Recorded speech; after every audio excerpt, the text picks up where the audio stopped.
अवधूत चिंतन श्री गुरुदेव दत्त श्री स्वामी समर्थ। माझ्या चॅनलमध्ये तुमचं सगळ्यांचं मनापासून खूप खूप स्वागत, आभार। चला तर मग आज आपला विषय आहे पिठेरी अमावस्या, त्याचबरोबर श्रावण अमावस्या, त्याचबरोबर बैलपोळा अमावस्या आणि आपल्या श्रावण सोमवार तसेच पिठेरी अमावस्याचं पुण्य उद्या आपल्याला भेटणार आहे। उद्या म्हणजे 2 सप्टेंबरला पिठेरी अमावस्या आहे।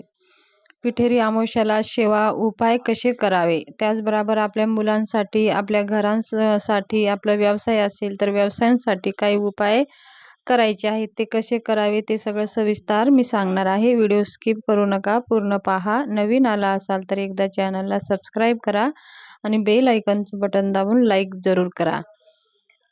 म्हणजे काय होईल, अशीच नवनवीन माहिती मी तुमच्यासाठी घेऊन येत जाईल, म्हणजे सगळ्यांच्या अगोदर तुमच्यापर्यंत पोहोचेल। चला तर मग पिठेरी अमावस्या आहे, 2 तारखेला पिठेरी अमावस्या आहे आणि 3 तारखेला सकाळी 7:30ला पिठेरी अमावस्या समाप्ती होत आहे।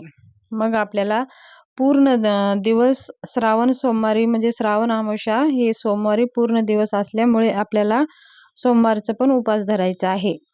आणि अमावस्या असल्यामुळे आपल्याला काही आपल्या घरातली नकारात्मकता जाण्यासाठी, घरामध्ये सुख समृद्धी राहण्यासाठी, आपल्या मनासारखं घडण्यासाठी, आपलं आरोग्य चांगलं राहण्यासाठी, आपलं सौभाग्य अखंड राहण्यासाठी काही विशेष सेवा उपाय केले जातात। आणि अमावस्याच्या दिवशी असे काही विशेष उपाय केल्याने त्याचे अनेक पटीने आपल्याला त्याचे फायदे होत असतात। म्हणून काही उपाय काही तिथीवर केले तर खूप शुभ मानले जाते। तर अमावस्या ही आपल्या घरातली नकारात्मकता काढण्यासाठी असते। आपली घरातली जाळी जळपट स्वच्छ झाडून पुसून घ्यायचं आहे, म्हणजे आपण गणपती बाप्पाचं आगमन 2 दिवसात होणार आहे।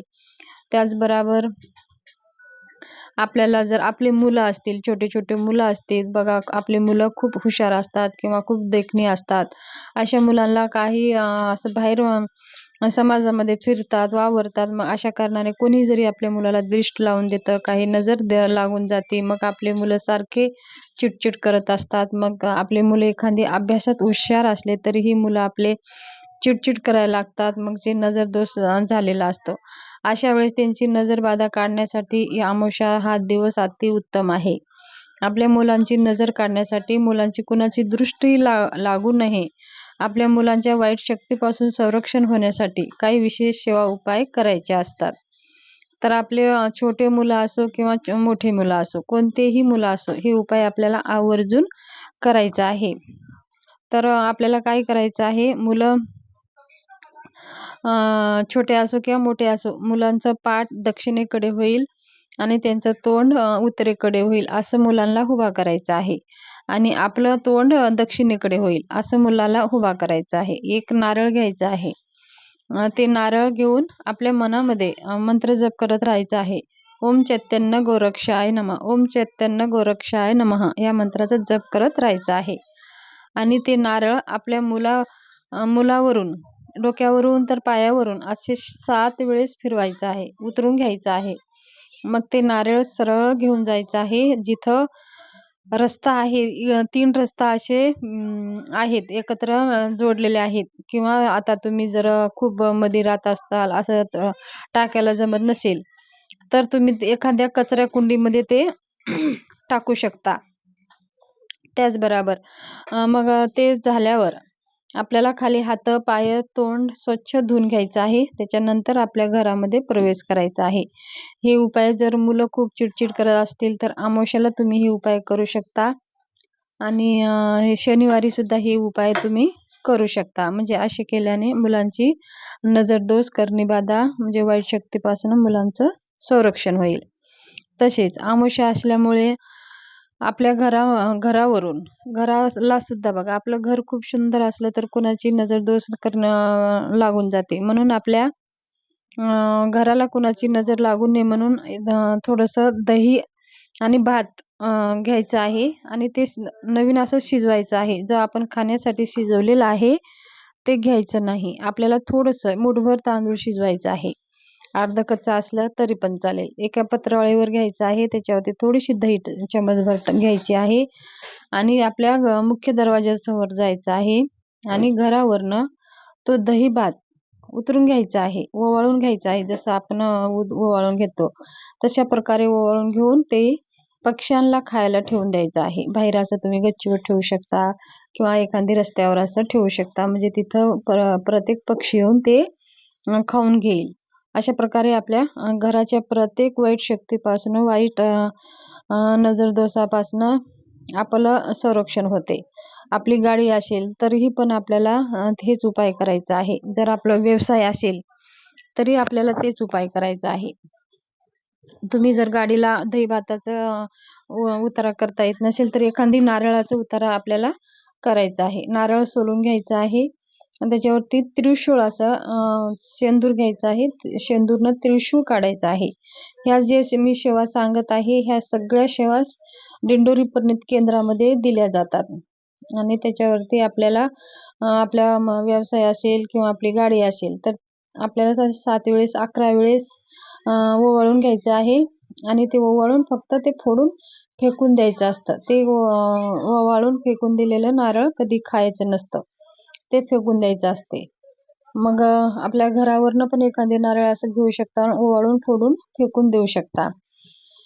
त्याचबरोबर बघा, आपल्या घरावरती किंवा आपल्या घरामध्ये सारखे भांडणं होत असेल किंवा खूप नुकसान होत असेल, आपल्या घरामध्ये प्रगती होत नसेल तर अशा वेळेस अमावास्या ही अत्यंत आपली प्रगती करण्यासाठी, प्रगतीचा लाभ होण्यासाठी काही विशेष उपाय केले जातात.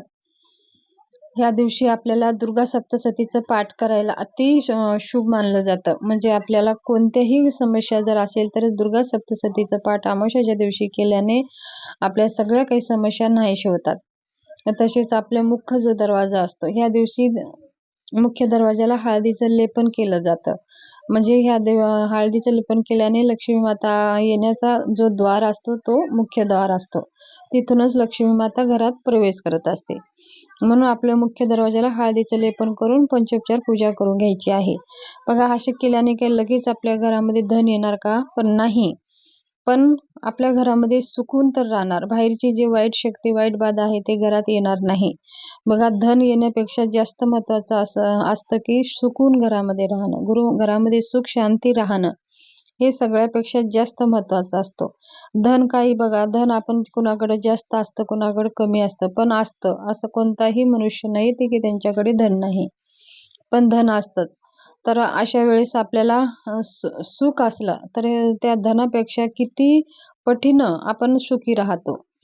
तर धन असलं तर सुखी राहतं असं सुद्धा नाही. जेवढं धन आहे त्या धनामध्ये सुखी राहणं हे सुद्धा महत्त्वाचं असते. हे सुद्धा भगवंताची एक कृपा असते. म्हणून आपल्याला ह्या सेवा, ह्या उपाय आवर्जून करायचा आहे. आपल्या मुलांची प्रगती व्हावं, पतींची प्रगती व्हावं, त्याचबरोबर आपला व्यवसाय असेल चांगलं चालावं, घरात सुख शांती राहावं, म्हणून अमावास्येच्या दिवशी ह्या आवर्जून सेवा करा. आणि घर साफसफाई करत असताना, लादी पुसत असताना त्या पाण्यामध्ये थोडंसं एक मूठभर मीठ, हळद आणि थोडंसं गोमूत्र टाकून पूर्ण घर स्वच्छ साफ करून घ्या. आणि ते पाणी आहे ना, आपण घरच्या बाहेर किंवा टॉयलेटमध्ये ते टाकून देऊ शकता. अशा प्रकारे घरातली सगळी जाळी, जळमट, घाण सगळं अमावास्ये दिवशी काढायचं असते. त्याचबरोबर या दिवशी कालभैरव स्तोत्राचा 11 पाठ म्हणायचा असतो. कालभैरव स्तोत्र म्हटल्याने आपल्या सगळ्या वाईट शक्तीपासून संरक्षण होते. आणि कालभैरव मंदिरामध्ये जाऊन एक नारळ, खडीसाखर, हार, 11 रुपये दक्षिणा ठेवून मान सन्मान करून यायचं असते. म्हणजे प्रत्येक संकटापासून आपलं संरक्षण होईल. तर ही छोटी छोटी माहिती छोटी आहे, पण ह्यांचं प्रभाव आपल्या जीवनामध्ये खूप पडणार आहे. माहिती छोटी असून सुद्धा त्यांचा प्रभाव आपल्या जीवनात जास्त आहे, म्हणून ह्या माहिती तुमच्याशी शेअर करायची होती. माहिती कशी वाटली, आवडली असेल तर सबस्क्राईब जरूर करा. धन्यवाद.